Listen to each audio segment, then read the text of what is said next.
Hello student, welcome to online studies. जैसा कि आपको पता है आपका लीनियर इक्वेशन चैप्टर चल रहा है और लीनियर इक्वेशन में इक्वेशन क्या होती है, स्टैंडर्ड फॉर्म क्या होती है, उसको कैसे सॉल्व करते हैं आपको हम फर्स्ट वीडियो में बता चुके हैं। आपके उसी वीडियो का लेसन 2 आज चल रहा है, एप्लीकेशन ऑफ इक्वेशन, या फिर हम वर्ड प्रॉब्लम इसे बोल सकते हैं। ठीक है, एप्लीकेशन ऑफ इक्वेशन से मतलब हुआ कि इक्वेशन का हमें यूज़ कैसे करना है। ओके, और वर्ड प्रॉब्लम से भी आप अच्छे से वाकिफ हैं। तो चलिए हम कुछ क्वेश्चन सॉल्व करके देखते हैं आज की इक्वेशन का कैसे सॉल्यूशन करते हैं और अपनी डे टू डे प्रॉब्लम को कैसे सॉल्व करते हैं इक्वेशन के ज़रिए। ठीक है, तो चलिए नेक्स्ट आपको पता ही है, जैसे कि आपका टॉपिक हो गया use linear equation in solving day to day problem. Linear equation बोलिए चाहे आप अलजेब्रिक इक्वेशन बोलिए, बात आपकी एक ही होती है। ओके, लीनियर इक्वेशन क्या होती है ये आपको हम फर्स्ट वीडियो में बता चुके हैं। जैसे कि आपका क्वेश्चन है, Hussain bought 10 ice cream, he gave ₹1000 to the shopkeeper returned him 250, for how much did we buy one ice cream. यानी कि अगर एक आइसक्रीम, हम एक बार क्वेश्चन को दोबारा से पढ़ते हैं, हुसैन ने 10 आइसक्रीम क्या कर ली, बॉट कर ली, खरीद ली। He gave 1000 to the shopkeeper, shopkeeper को उसने कितने रुपए दिए, शॉपकीपर को उसने 1000 रुपीज दिए। The shopkeeper return him 250, shopkeeper को उसने तो 1000 रुपीज दिए और शॉपकीपर ने उसे 250। तो हमें बताना है कि एक आइसक्रीम कितने की हुई। तो let the cost of one ice cream x, हमने ले लिया कि एक आइसक्रीम एक्स रुपीज की है। तो 10 आइसक्रीम कितने की हो जाएंगी, 10 आइसक्रीम 10x की हो जाएंगी। भाई जब एक आइसक्रीम x रुपीज की है तो 10 आइसक्रीम तो हमारी 10x की हो जाएंगी ना। कि अगर हम एक आइसक्रीम 5 रुपए की खरीद रहे हैं तो 2 आइसक्रीम 2 × 5 कितना हो जाता है, 10 हो जाता है। यानी मल्टीप्लाई कर लेते हैं ना हम जितनी की हमारी आइसक्रीम होंगी। ओके, तो इसी कारण से हमने 10 आइसक्रीम खरीदी तो 10x की हो गई। अब शॉपकीपर को उसने 1000 दिए और शॉपकीपर ने उसे रिटर्न कर दिए 250। तो हमारी इक्वेशन क्या बनेगी, हमारी इक्वेशन बनेगी अकॉर्डिंग टू द क्वेश्चन कि 10 आइसक्रीम की जो कॉस्ट थी वो कितने की हुई, हमने दिए 1000 और हमको वापस मिले 250। तो जो जितने बचे होंगे पैसे वही तो 10x की कॉस्ट होगी ना। तो बिल्कुल हमने उसके बराबर रख लिए एक आइसक्रीम की कॉस्ट निकालने के लिए। तो जब हम इसकी माइनस करेंगे तो 750। अब जो हमारे पास x मल्टीप्लाई में है तो दूसरी साइड जाके किसका हो जाएगा, डिवाइड का हो जाएगा। जब हम डिवाइड करेंगे तो कितना आ जाएगा, 75।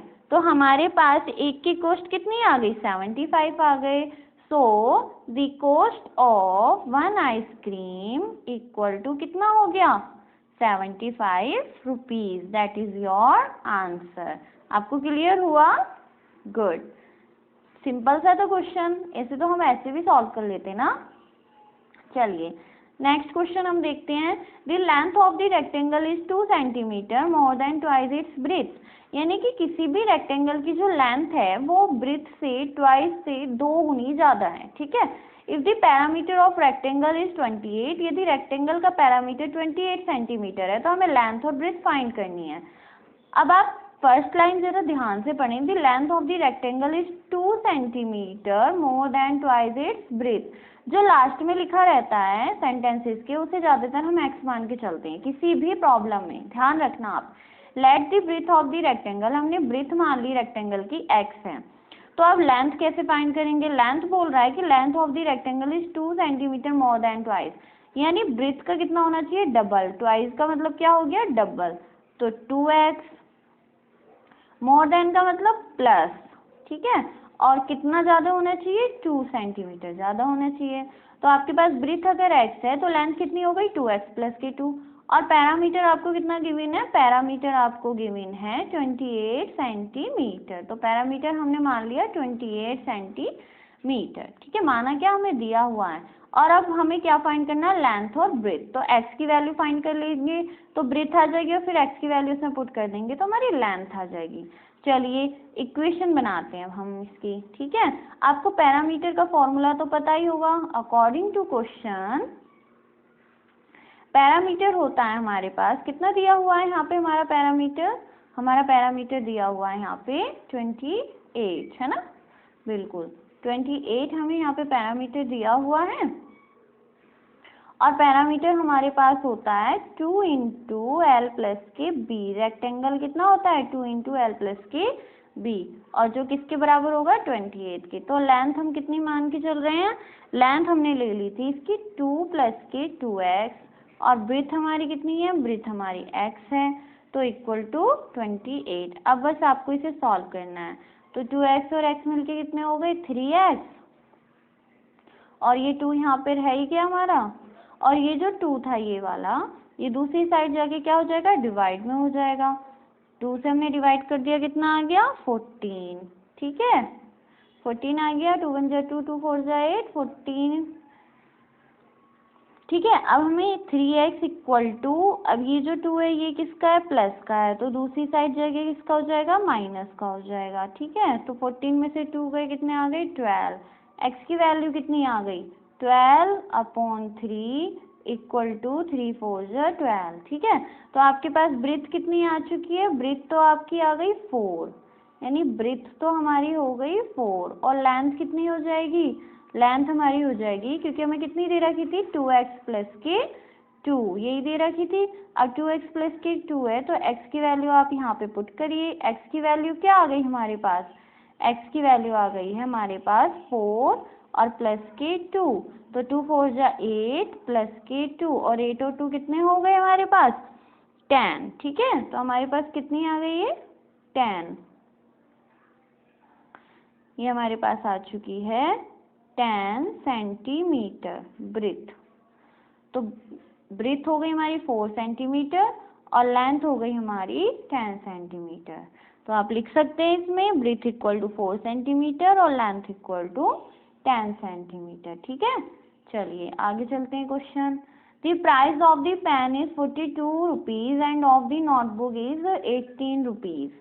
आपकी जो पेन की प्राइस है वो 42 रुपीज़ है और नोटबुक की 18 रुपीज़ है। हमें कैलकुलेट करना है मैनी पेन्स और book you can buy for 480, यानी आपने 480 रुपीज़ खर्च कर चुके हैं पेन पर भी और नोटबुक पर भी।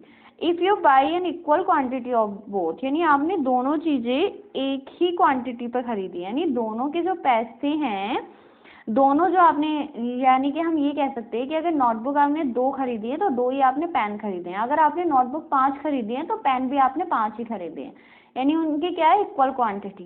तो लेट हम मान के चले कि हमने x पेन खरीदे हैं और x नोटबुक खरीदी हैं। ठीक है, अब जब एक पेन की बता रहे हैं 42 रुपीज़ का है, तो x पेनों का कितना हो जाएगा 42x। इसी टाइप से अगर नोटबुक 18 की है, 18 रुपीज़ की है नोटबुक, तो x नोटबुक कितनी हो जाएगी 18x। ठीक है, ठीक, अब चलते हैं क्वेश्चन पर। According to the question, question को सॉल्व करते हैं।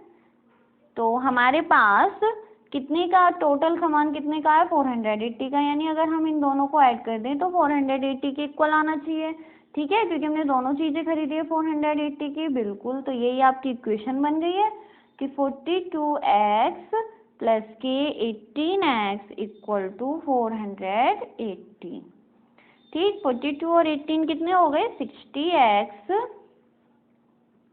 कितने हो गए आपके पास 60x इक्वल टू 480। तो हमारे पास x कितना आ जाएगा 480/60, और 0 से 0 कैंसिल हो गई, 6 से 480 को हमने कैंसिल कर दिया, तो हमारे पास आंसर आ जाता है कितना 8। ठीक है, तो आपके पास x कितना आ गया 8। सो हमने क्या खरीदा है v बाई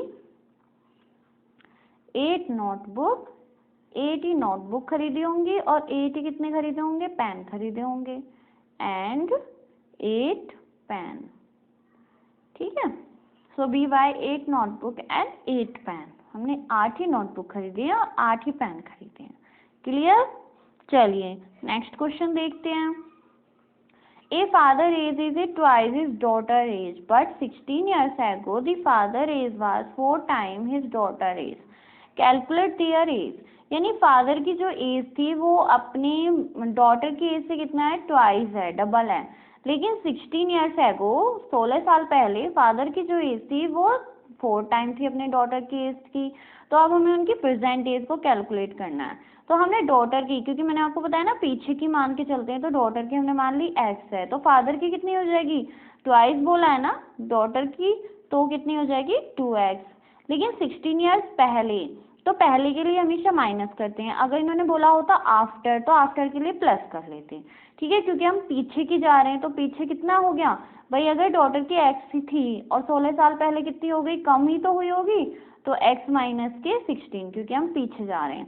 इसी टाइप से फादर की कितनी हो जाएगी 2x माइनस के 16। बस आपको ये सॉल्व करना है। क्या है अब हम आपकी कंडीशन ये है कि the father age was 4 time his daughter age, father की एज अपने डॉटर की एज की 4 टाइम है, तो फादर की एज ऑलरेडी अब कितनी है 2x माइनस के 16, और डॉटर की कितनी है अब x माइनस के 16, और उसकी क्या हो जाएगी 4 टाइम, यानी 4 की मल्टीप्लाई। चलिए हमारी इक्वेशन हो गई अब कि फादर की एज तो हो गई हमारे पास 2x माइनस के 16, ठीक है, और डॉटर की एज हो गई x माइनस के 16, और कितनी हो गई है 4 टाइम है, ठीक है। बस अब आपको ये सॉल्व करनी है इक्वेशन। सो 2x माइनस के 16 इक्वल टू 4x, 4 के अंदर मल्टीप्लाई लगा देंगे और 4 की 16 में मल्टीप्लाई होगी तो 64, 2x माइनस के 4x, क्योंकि 4x इधर आएगा तो माइनस का हो जाएगा और 16 उधर जाएगा तो पॉजिटिव हो जाएगा। 4x से 2x गए तो कितना आ गया माइनस की 2x, इक्वल टू 16 में से 64 गया, 64 में से 16 सॉल्यूशन आया तो कितना आया माइनस के 48, सॉरी कितना आ जाएगा माइनस के 48, माइनस से माइनस कैंसिल, और x इक्वल टू 48/2 कितना आ गया हमारे पास 24, x की वैल्यू कितनी आ गई 24, तो हमारे पास फादर की एज तो हो गई 24, ठीक है, फादर एज कितनी हो गई हमारे पास 24 ईयर, ठीक है, सॉरी फादर की नहीं हुई हमारे पास, हम किसकी लेके चले थे, हम लेके चले थे डॉटर की, तो डॉटर की हो जाएगी हमारे पास 24, ओके, क्योंकि फादर की तो डबल हो रही थी ना, तो फादर की तो डबल हो गई, तो हम डॉटर की एज कितनी हो गई, डॉटर की एज हो गई हमारे पास 24 ईयर, और फादर की एज हो जाएगी हमारे पास, फादर एज 20 कितनी है डबल है, तो 2 की मल्टीप्लाई कर दीजिए 24 में, तो कितनी हो रही है 48 ईयर, ठीक है, तो डॉटर की एज हो गई 24 और फादर की डबल करने पर हो गई 48 year, that is your answer. आप दोनों की इजीली निकाल सकते हैं, ठीक है। चलिए नेक्स्ट क्वेश्चन है, distribute an amount of a 200 between Rahim and Usman such that Rahim gets 50 more than twice as much as Usman get, यानी कोई अमाउंट है हमारे पास, उसका अमाउंट कितनी है 200 अमाउंट है, बिटवीन रहीम और उस्मान के बीच हमें उसे डिस्ट्रीब्यूट करना है। कितना कितना डिस्ट्रीब्यूट करना है कि रहीम तो उस्मान से डबल का 50 ज़्यादा ले ले, तो लास्ट में कौन है उस्मान है, तो उस्मान का हमने शेयर मान लिया कि x है, तो रहीम का कितना हो जाएगा भाई, अगर हमारे पास उस्मान का x है तो रहीम का जरा इसके अकॉर्डिंग क्वेश्चन बनिए, उस्मान का ट्वाइस यानी कि 2x, और मोर देन का मतलब प्लस, कितना प्लस 50, ये हो गया रहीम का। तो इक्वेशन क्या बनी, डिस्ट्रीब्यूट करना हमें कितना 200, यानी इन दोनों को हम ऐड कर दें तो किसके बराबर आ जाना चाहिए 200 के, ठीक है। अकॉर्डिंग टू क्वेश्चन हमारे पास, क्योंकि दोनों को मिलाकर ही तो डिस्ट्रीब्यूट हो रहा था, 200 को तो हमें डिस्ट्रीब्यूट करना था दोनों में, तो अगर दोनों के अमाउंट को हम ऐड कर दें तो वो 200 के इक्वल आएगी। तो according to question x plus के 2x प्लस के 50 इक्वल टू कितना हो जाना चाहिए 200 के, दोनों बराबर आ जाने चाहिए 200 के। चलिए ऐड कर लेते हैं, x और 2x कितना हो गया 3x प्लस के 50 इक्वल टू 200, और 50 उधर जाएगा तो किसका हो जाएगा माइनस का हो जाएगा, तो 3x इक्वल टू 200 माइनस के 50, और 3x इक्वल टू 200 में से 50 गया कितना आया 150, तो x की वैल्यू आ गई हमारे पास 150/3 यानी कि 50। अब उस्मान का तो x शेयर था, तो उस्मान को कितने मिले होंगे 50 रुपीज़ मिले होंगे, ठीक है, और रहीम को कितने मिले हुए होंगे, रहीम को उस्मान के डबल का 50 ज़्यादा है, तो हम लेके चले थे कितना कितना था रहीम का 50 प्लस के 2x, बिल्कुल 50 प्लस के 2x, और x की जगह हम क्या पुट कर देंगे 50। इसे सॉल्व कर लीजिए। 50 प्लस के 2 में 50 की मल्टीप्लाई 100, और 100 और 50 कितने हो गए 150 रुपीज़। ये आपको मिले होंगे रहीम को, और 50 रुपीज़ मिले हैं उस्मान को। That is your answer. Clear है? आज हमने 5 प्रॉब्लम सॉल्व किए हैं, होप सो आपको क्लियर हो गई होंगी। चलिए नेक्स्ट क्वेश्चन देखते हैं। 6 आपके पास the length of the marriage hall is a 4 time. अब आपके पास पीछे की ही प्रॉब्लम है, जैसे हमने एक और क्वेश्चन किया था रेक्टेंगल का, बिल्कुल सेम ऐसे ही है। देखिए length of the marriage hall है, मैरिज हॉल की लेंथ जो है वो ब्रेड्थ की 4 टाइम्स है। कि अगर हमारे पास ब्रेड्थ x है तो 4 टाइम्स का मतलब क्या बताया, मल्टीप्लाई 4x हो जाएगी। और पैरामीटर हमें कितना दे रखा है उसका 240 दे रखा है हमें पैरामीटर। और पैरामीटर हमारे पास क्या होता है, पैरामीटर होता है 2 into L plus B equal to 240। L की वैल्यू हो गई 4x और ब्रेड्थ की वैल्यू हो गई x, यहाँ पे पुट कर दीजिए। 2 हमारे पास कितनी हो गई लेंथ, लेंथ हो गई हमारे पास 4x, और ब्रेड्थ हो गई हमारे पास x इक्वल टू पैरामीटर है हमारे पास 240। ठीक है, तो 4x और x कितने हो गए हमारे पास 5x इक्वल टू 240। ठीक है, 5 2 जा 10x इक्वल टू 240, और x हमारे पास हो गया है 240/10, यानी कि कितना आ गया 240। x आ गया है हमारे पास, x की वैल्यू, और x हम क्या लेके चले, ब्रेड्थ लेके चले, और लेंथ हमारे पास 4x है, इनमें पुट कर दीजिए। तो लेंथ तो हो गई, सॉरी ब्रेड्थ तो हो गई हमारे पास, x लेके चले थे, और x कितना आया 24 मीटर, क्योंकि मीटर में आंसर अब। और लेंथ हमारे पास कितनी है 4x है। ठीक है, कितनी है हमारे पास 4x है लेंथ हमारे पास। तो x की बस वैल्यू पुट करनी है आपको। 4 इंटू एक्स की वैल्यू हो गई 24 में 4 की मल्टीप्लाई करी तो 96 मीटर।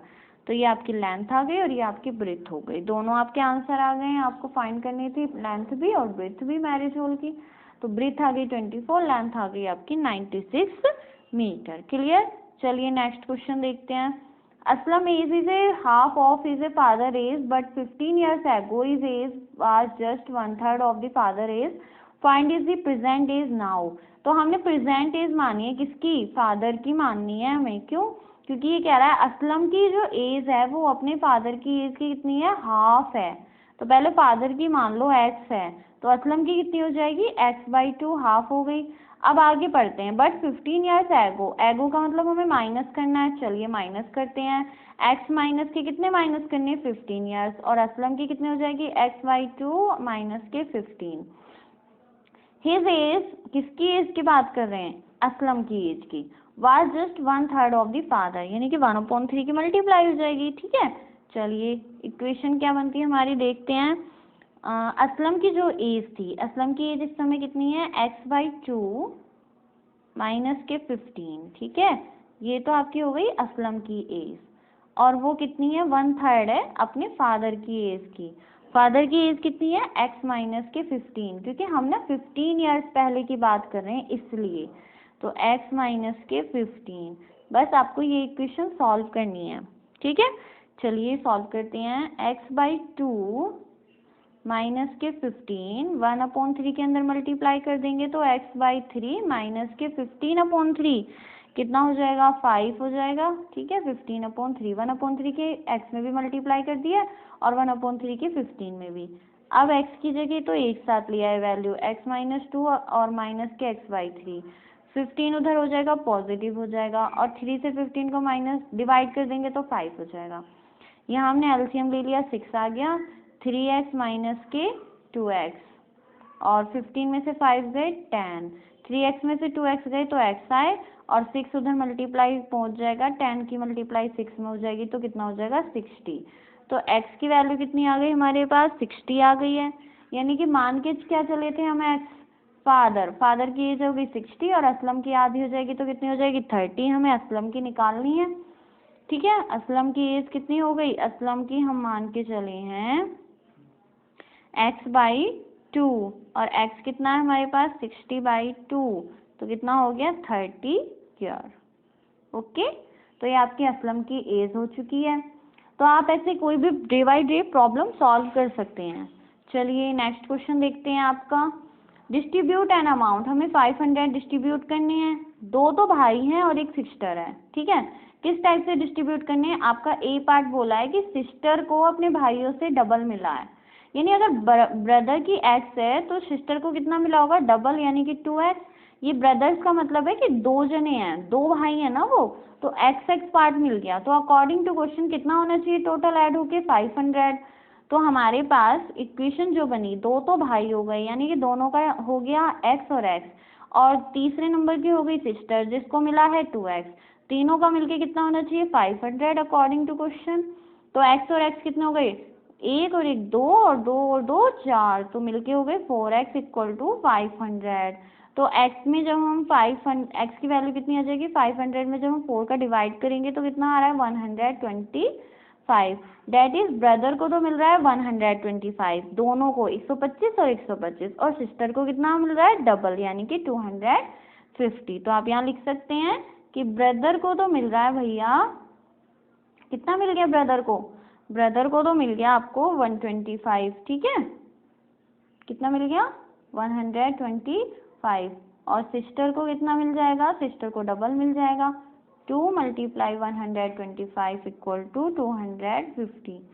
चलिए नेक्स्ट जो पार्ट आपका बोला है, नेक्स्ट पार्ट बोला है कि each brother get twice as much as a sister does, यानी कि अब की बार उल्टा हो गया। अगर सिस्टर को एक्स मिल रहा होगा तो ब्रदर को कितना मिल जाएगा? 2x। सिस्टर का कितना मान के चलेंगे हम? x, और ब्रदर का 2x।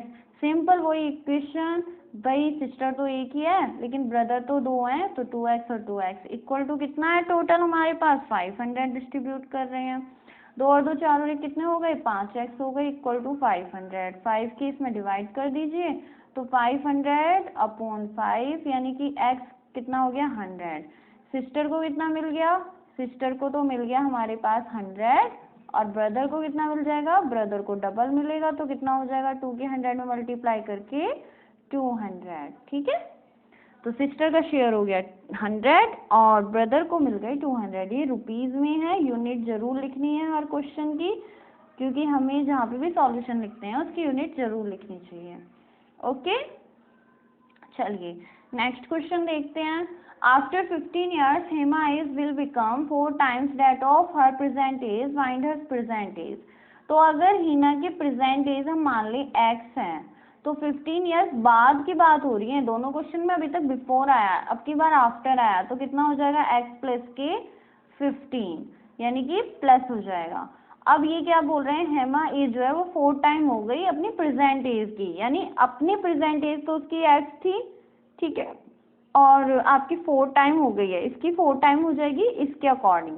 बिल्कुल सिंपल सा क्वेश्चन है कि x प्लस के 15, यानी उसकी जो 15 साल बाद एज है वो अपनी प्रेजेंट एज का 4 टाइम हो जाएगी, यानी कि 4 की मल्टीप्लाई हो जाएगी।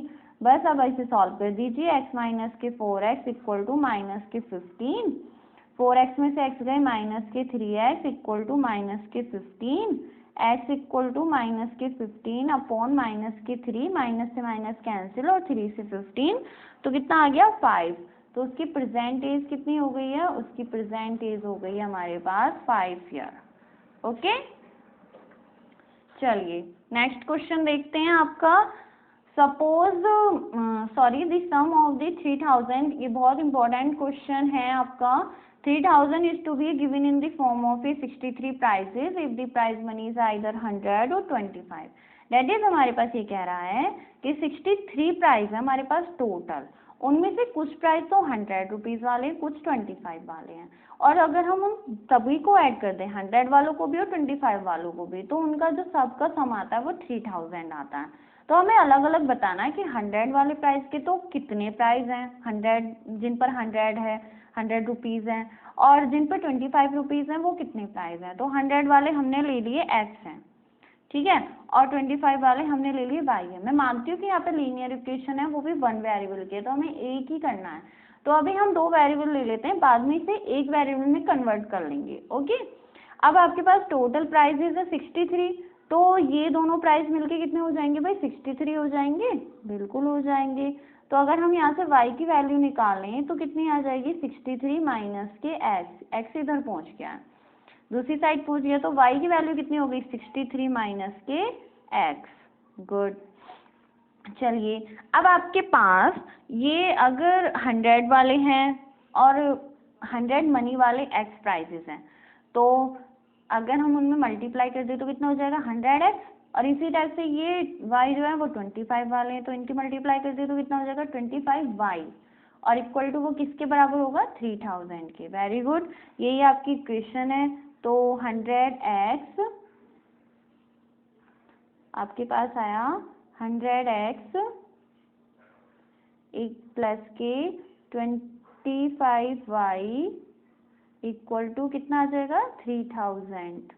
ओके, तो अब आपके पास हो गया 100x और प्लस के 25y की यहाँ पे वैल्यू पुट कर लेते हैं जो अभी हमने बताई है, 63 माइनस के x इक्वल टू 3000। ठीक है, अब 100x ब्रैकेट सॉल्व कर लीजिए, 25 की 63 में मल्टीप्लाई कर लेंगे।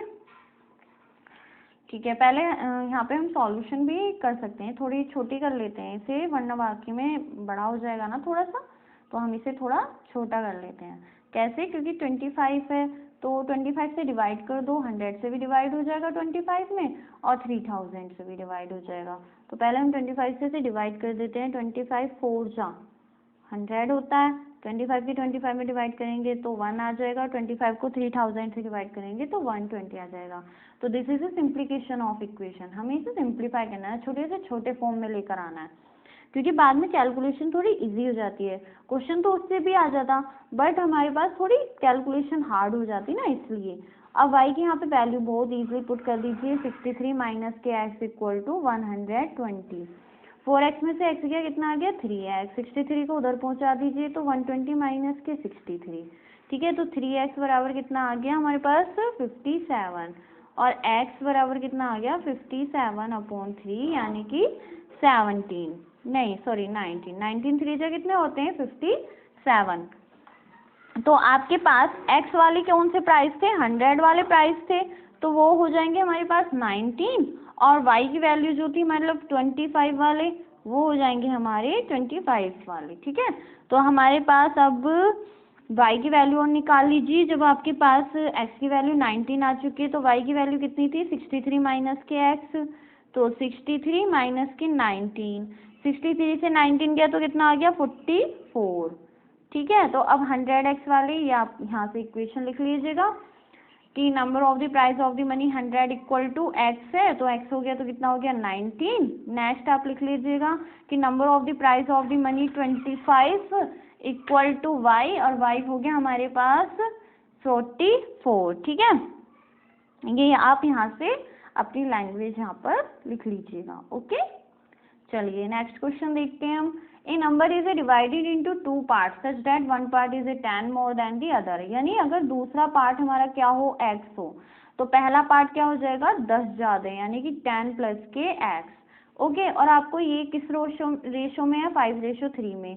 तो पहला तो 5 में है और दूसरा 3 में है, तो पहला ऊपर लिख लीजिए और दूसरा नीचे लिख लीजिए, और वो किस रेशो में है? 5/3 में।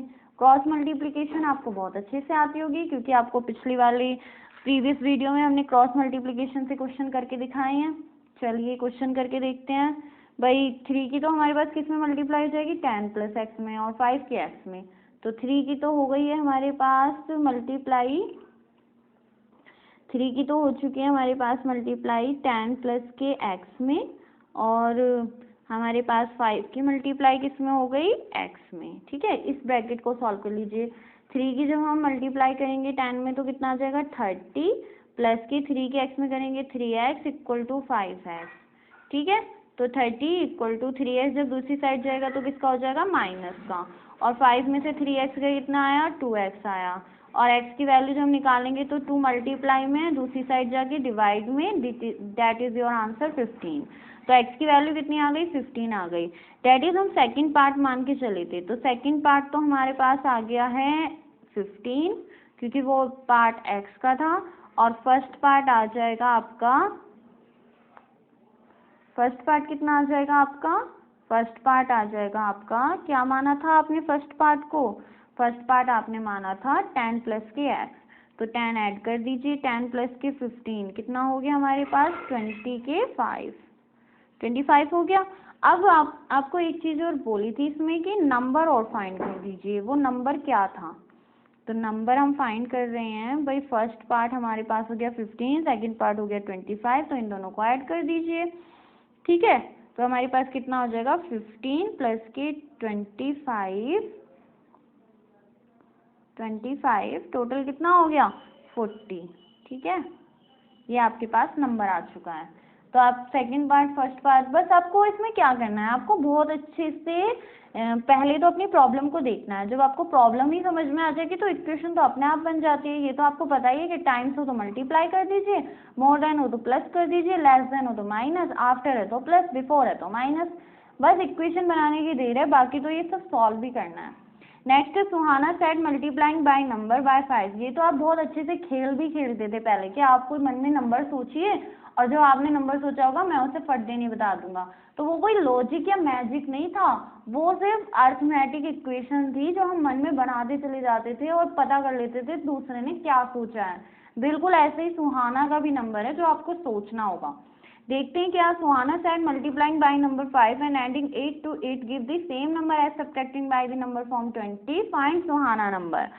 तो अगर आप सुहाना का नंबर x मान लीजिए, ठीक है।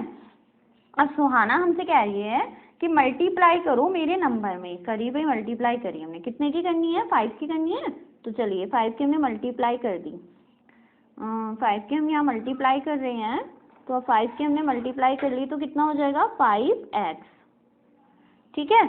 और फिर कह रही है वो ऐड कर दो इसमें 8 हमने ऐड कर लिया, चलिए। तब हमसे कह रही है इट गिव, तो हमें मिलेगा सेम नंबर, वही नंबर मिलेगा हमें जब हम उसी नंबर को 20 से और सब्ट्रैक्ट कर दें, यानी कि बराबर वही नंबर मिलेगा कि अगर हम 20 से सब्ट्रैक्ट करें तो भाई फ्रॉम आता है तो फ्रॉम से पहले वाला तो पहले ही लिखा जाता है, तो बस हम पहले लिख रहे हैं 20 को, तो 20 हमने लिख लिया, सब्ट्रैक्ट कर रहे हैं तो माइनस, नंबर क्या है हमारे पास x, बस इक्वेशन हो गई हमारे पास। अब ये आपको सॉल्व करनी है, चलिए सॉल्व तो बहुत इजी हो जाएगी। x तो इधर आ गया हमारे पास, तो 5x प्लस के x और 20 तो उधर है ही, 8 को उधर पहुंचा दिया तो माइनस 5x और प्लस के x कितने हो गए 6x और इक्वल टू 20 में से 8 गया 12, x की वैल्यू कितनी आ जाएगी 12/6, यानी कि कितना आ जाएगा 2। तो हमारे पास सुहाना का नंबर क्या हुआ, सुहाना ने कौन सा नंबर सोच के हमसे बात की थी, सुहाना ने हमारे पास जो नंबर बोला था वो था हमारे पास 2, दैट इज योर आंसर, ठीक है। चलिए अब आपका लास्ट क्वेश्चन है एक्सरसाइज का, तो इसे भी देख लेते हैं। The teacher tell the class that the highest marks obtain by the student in the class is twice the lowest marks plus 7, the highest marks is 87, find the lowest marks. तो lowest marks तो हमने मान लिया x, okay, और highest marks कितना हो जाएगा हमारे पास, हाईएस्ट मार्क्स की बात कर रहा है तो बोल रहा है कि स्टूडेंट ट्वाइस है, कितना है ट्वाइस है, कितना +7, लोएस्ट मार्क्स में प्लस के 7, लोएस्ट मार्क्स का ट्वाइस और +7, तो ये आपका हो गया हाईएस्ट मार्क्स। तो अब इसे सॉल्व कर लीजिए, कितने के बराबर होना चाहिए भाई, हाईएस्ट मार्क्स हमारे अकॉर्डिंग तो निकला 2x प्लस के 7, जबकि क्वेश्चन के अकॉर्डिंग 87 है, तो इसके बराबर रख लेते हैं, 2x प्लस के 7 इक्वल टू 87, तो 2x इक्वल टू 87 माइनस के 7, तो 2x इक्वल टू 87 में से 7 गया 80, तो x इक्वल टू 80/2, यानी कि कितना आ गया 40। तो आपका लोएस्ट मार्क्स भी आपसे पूछा था उसने, तो लोएस्ट मार्क्स आ गया है आपका 40, ठीक है। ये आज ही आपका क्लास वर्क भी है और दैट इज योर होमवर्क, कि आपको अपनी कॉपी में इन सभी क्वेश्चनों को पहले प्रैक्टिस करनी होगी रफ कॉपी में, और जब आपकी इसकी अच्छे से प्रैक्टिस हो जाए, क्योंकि ज़रूरी नहीं है कि क्वेश्चन आपके अकॉर्डिंग ही आए या आपके एक्सरसाइज के आए, आपको बदल के भी आ सकते हैं, लैंग्वेज चेंज करके भी आ सकते हैं, तो इसलिए आपको इन क्वेश्चनों की पहले प्रैक्टिस रफ नोटबुक में करनी चाहिए। उसके बाद में जब आप इनकी अच्छे से प्रैक्टिस कर लें तो आप अपनी इसे फेयर कॉपी में नोट कर लीजिएगा, ओके। सारे क्वेश्चनों को आप फेयर कॉपी में नोट कर लीजिएगा और अपने नोट्स बनाते रहें, अपनी प्रीवियस वीडियो के अकॉर्डिंग, क्योंकि आपकी 7th क्लास की सारी वीडियो यहाँ पे यूट्यूब पर आपको मिल जाएंगी। तो आप अपने नोट्स अच्छे से बनाते रहें, क्योंकि जैसे ही लॉकडाउन खत्म होगा और क्लास स्टार्ट होंगी तो हम आपका वर्क चेक करेंगे। उस समय आपका रिवीजन ही होगा ओनली, क्योंकि हम आपको कोर्स तो कंप्लीट नहीं करा सकते, लेकिन रिवीजन के अकॉर्डिंग हम बता देंगे। लेकिन आप अपने नोट्स, हर स्टूडेंट अपने नोट्स को तैयार रखे। ओके, जिसे सब्सक्राइब नहीं किया है वो सब्सक्राइब कर ले, क्योंकि अगर आगे की कभी मैं वीडियो डालती हूँ तो आपको पहले से पहले ही मिल जाएंगे, तो आप अपने नोट्स पहले से पहले तैयार कर सकते हैं। ओके, और अगर आपको मेरी वीडियो बहुत अच्छी लगी हो तो इसे लाइक और सब्सक्राइब करना ना भूलें। Okay, thank you everyone and class over।